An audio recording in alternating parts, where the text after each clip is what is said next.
So you're changing your life for the better. You're taking a break from alcohol and you're starting to feel amazing. And yet there's still these social events on your calendar or times to meet up with friends or even just conversations to be had where you're going to be the only one that's not drinking. And worrying about what other people think is often one of those things that paralyzes us. Worrying about what other people think is something that we talk about a lot here at Euphoric, and there's so many different ways to think about it. You know, Honestly, a lot of times nobody cares. Nobody really cares. And if they do, they're possibly even asking you questions about it because they're curious about taking a break from alcohol too.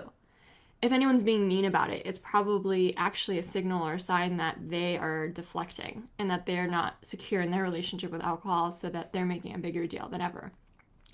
But today I actually want to talk about not really the idea of, what's going on in other people's minds when you're worrying about what people think, but what's going on in yours. So, worrying about the opinion of other people and what stories they're making up in your head is something that has evolutionarily been programmed into our minds. It's such a huge function of evolution. So I want you to think back to, pre-civilization times when we used to be hunter-gatherers living in tribes. I'm talking 50,000 years ago, 70,000 years ago, 100,000 years ago. We used to live in these tribes that would migrate from place to place, and being part of the tribe meant you were part of a team. You got fed, you got a spouse or whatever, a partner through that tribe, you procreated, you were part of a community. And the thing is that if you were somehow deemed not worthy of being in that tribe, or you did something wrong, or you were weird, whatever it was, you could have been banished from the tribe. And being banished from the tribe 50,000 years ago means you would starve by yourself, you wouldn't be able to protect yourself from predators, you wouldn't be able to survive, right? So this concept of being part of a tribe and not wanting to lose belonging is something that's been literally evolutionarily programmed into our minds. If we do something wrong, or we worry about what the opinion of other people will be, it's because it actually threatens in a very, very subconscious way our very, very chance of survival. Now, civilization has changed a lot since then, right? We don't really live in these tribes that support us in our food and home and partners for life, right? Like, we're all spread around the world. Most of us are very self-sufficient. And it really doesn't have the same kind of weight on us anymore. But in your mind, it still does. Just because we have a modern way of living today doesn't mean that our brain and that our human body has actually changed that much over those thousands of years ago. We still have the same lines of thinking and the old reptilian brain and the old limbic brain that are part of us, even though we have a more human neocortex today. And so being able to recognize that there's an old evolutionary part of you that worries about what other people think can actually be a little bit of a relief. Because it's not just you, it's literally everyone. And this is how humans were programmed to be. It's just our instincts, it's just biology. There's nothing wrong with you. However, because modern life has changed so much, worrying about what other people think doesn't serve you today. It doesn't really matter today. It doesn't really do anything today except for keep you stuck. And the reason why it keeps you stuck is because you have no idea what other people think. You can't read their minds, right? And so when you worry about what they think and you make up stories that they're making up about you, you're just paralyzing yourself. You're just keeping yourself stuck. You're just not moving forward in action and living your best life because you're concerned about other people. And let me tell you, when it comes to changing your relationship with alcohol, most people are very, very, very worried about what other people will think, mostly because we're worried that other people will make up stories about us. We're worried that the stories they'll make about us are bad. We're worried that they're going to start thinking, oh, we were drinking in the afternoon when we were taking care of the kids and we got DUIs and all this crazy stuff, right? And especially because that's such a traditional paradigm of how we used to talk about drinking too much. And so worrying about the stories that people will make up in their minds paralyzes us. And so then we get stuck and we're nervous about saying, I'm not drinking tonight. I mean, a lot of people don't like to drink during the weekday or like are trying to take breaks, and yet they get coaxed, or they just kind of don't have the bravery and the confidence and the pride to say, I'm not drinking in front of other people, because they just want to blend in and not have anyone question them or make up a story about them. You can't control what other people are thinking about you, right? But you can understand this. How often are you thinking about other people? How often are you thinking about Mary's choice to eat chicken instead of beef, or Samantha's choice to have a drink or not have a drink, or Leela's, opportunity to like go vegetarian? Like, how often are you really analyzing and scrutinizing the choices of other people in these minutia categories in their lives? How often are you thinking about other people? We get so scared about changing our relationship with alcohol and its effect on saying it to other people, because somehow it's like the most shameful or stigmatizing change you can make because of the other story that you think someone's making up. And yet I want to just point out how ridiculous this is. We're talking about a beverage here. It's a beverage. You get to choose whether you drink it or not. You get to choose whether you eat gluten or not. You get to choose whether you eat meat or not. You get to choose whether you consume dairy or not. Why are we letting people give us crap about what we choose to drink or not? Especially if that drink has serious, serious health side effects, doesn't make us feel our best, and is applicable to anyone who drinks it. Nobody feels good after drinking. It's impossible. It's just the way that alcohol changes your body and how we have to detox from it, all that kind of stuff. Why is it so crazy to choose not to drink it? Why does there have to be a problem behind it? Why does there have to be a story behind it? And so recognizing that it's kind of really not a big deal. It's a drink we're talking about. It's a beverage we're talking about. What you choose to have in your glass, it's just that. It's just a liquid in your glass. And when you starting to get the bravery of surpassing your fears of worrying about what people will think in this one area in your life, and you start realizing, okay, nobody was thinking about me in the first place. Nobody cares. And if they do, it's because they're probably curious about their own relationship with alcohol. And I'm like showing them a new way, and I'm being a role model, and I'm being brave about it. But when you start to overcome this and you start bravely defying societal expectations in this one way, it trains you to do it in other ways. So I'm sure for most of us, there's big dreams in our hearts. There's lifestyles that we could only even fathom of doing. And they are radical departures from the norm. They're radical departures from what normal, conventional living is supposed to be. Conventional living is supposed to be go to the best college, get the best degree, get the best job, get promoted after that, keep going up the corporate ladder, have 2.5 kids, live in a white picket neighborhood. And yet, how many of us want more than that? How many of us want something different than that? How many of us want to be creative expressions in our lives? How many of us want to chase dreams and travel and learn new things and connect with people in a primal way and just really, really soak up the world and life?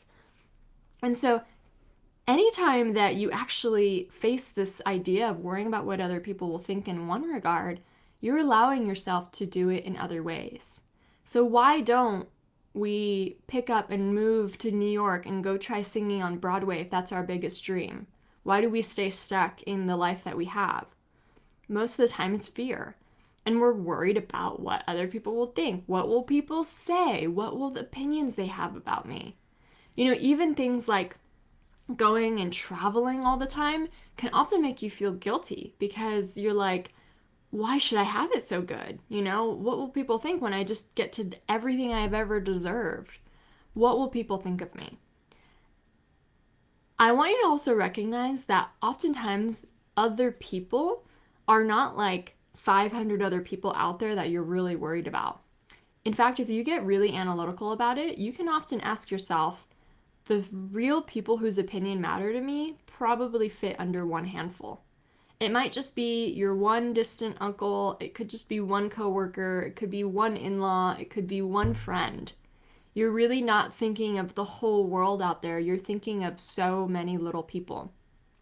And then when you determine how many of those people you're actually worried about, like, okay, it's not the whole world, it's actually just, Uncle Sam and my coworker and this friend from high school who's kind of a frenemy, you can get clarity, because if they don't have the life that you want, then their opinion can't matter to you. and chasing the life you do want.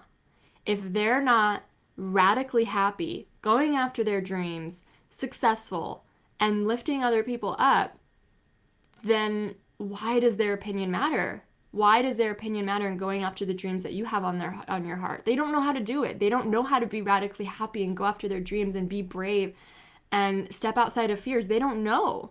So why does their opinion matter to you? You know, there's this saying that someone who's more successful than you will never judge you.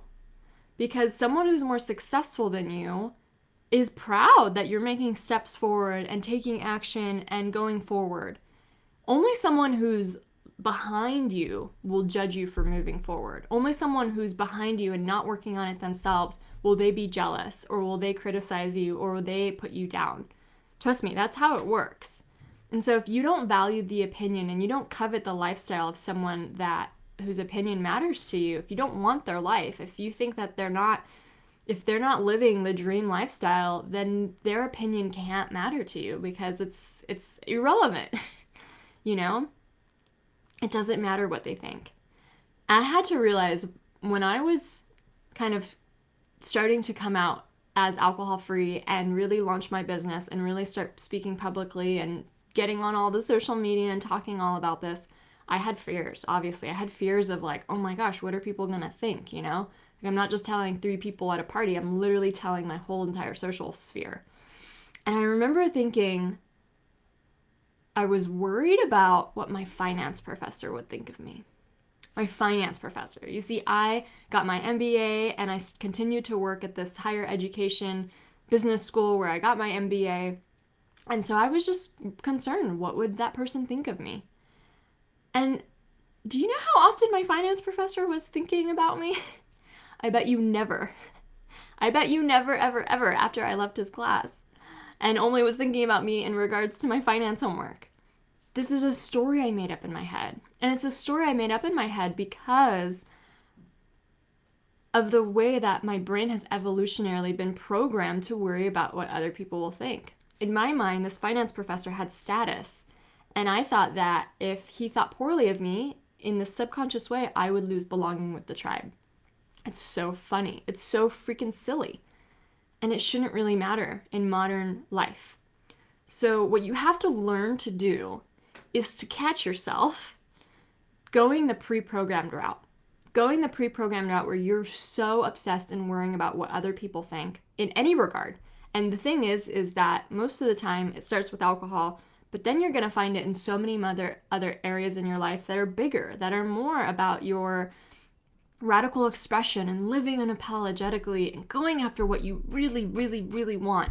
Even if your mom doesn't agree, even if your in-laws don't think it's the right thing to do, even if other people think you're crazy.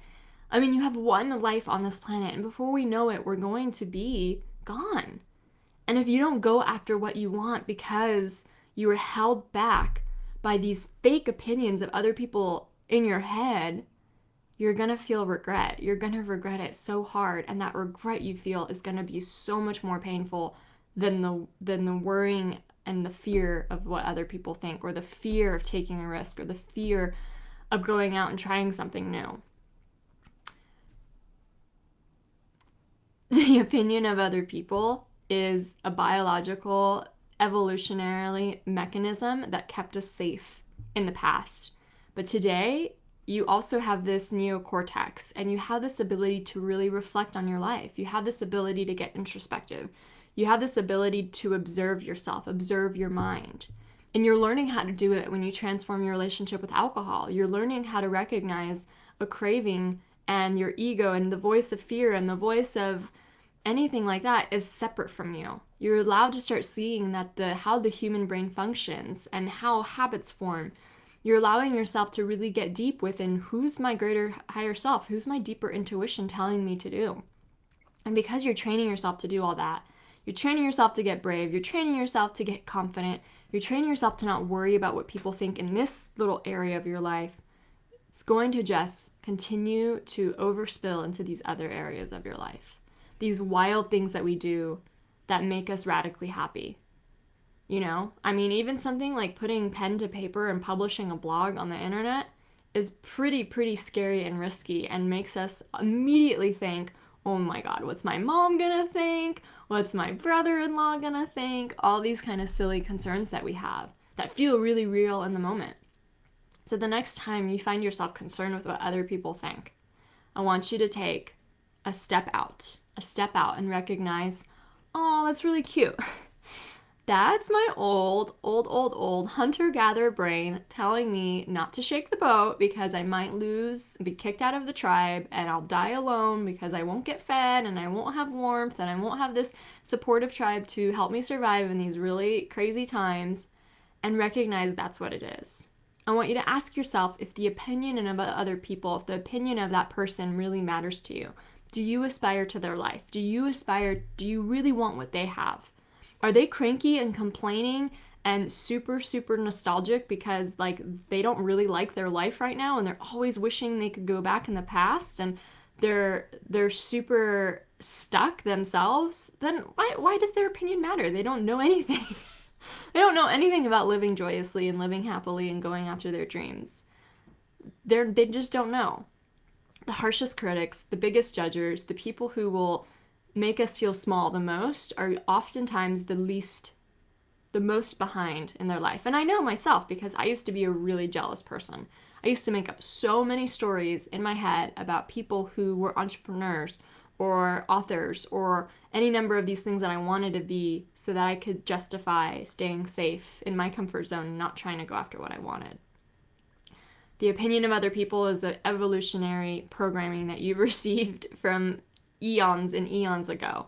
You don't have to listen to it anymore. You don't have to listen to it today. You can use your intuitive gut self, your higher self, to ask yourself questions about what the next right choice is for you. And if that's taking action, if that's bold and ordering a mocktail, if it's quitting your job, if it's moving across the country, if it's really applying for some certification or yoga teacher training or something just wild that's outside of the norm of your community and your family, and it's telling you to do that, it's because you're meant to.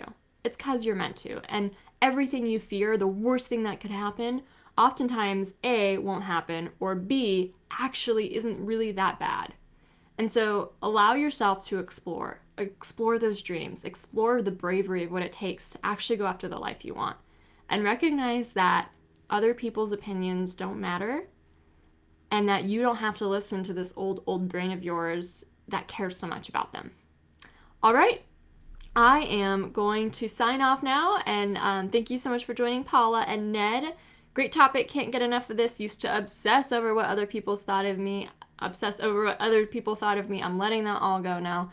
I love that, and I think it's just these constant reminders that we need because it's so easy to get stuck in old patterns of thinking that our brain was meant to do, but like we can be almost superhumans about it. We can really surpass this instinctual programming we have in order to live our best lives. Because the dangers and the fears that used to be associated with a lot of the ways that our brain functioned before, just that don't exist on the modern playing field anymore. They really just don't, you know? Danger used to be really real. Today, danger is a lot minimized, but the fear is still the same. The fear is just as big, right? So I hope that was helpful when you're worrying about what other people think. And I think when it first happens to you because you're going against the social code, because you're choosing to go alcohol-free or take a break, I want you to recognize how much that you're building your own muscle to overcome this very topic, and that it's not just going to be in this one area that you can surpass and overcome it, but it's going to be a skill that then you can use in other areas of your life.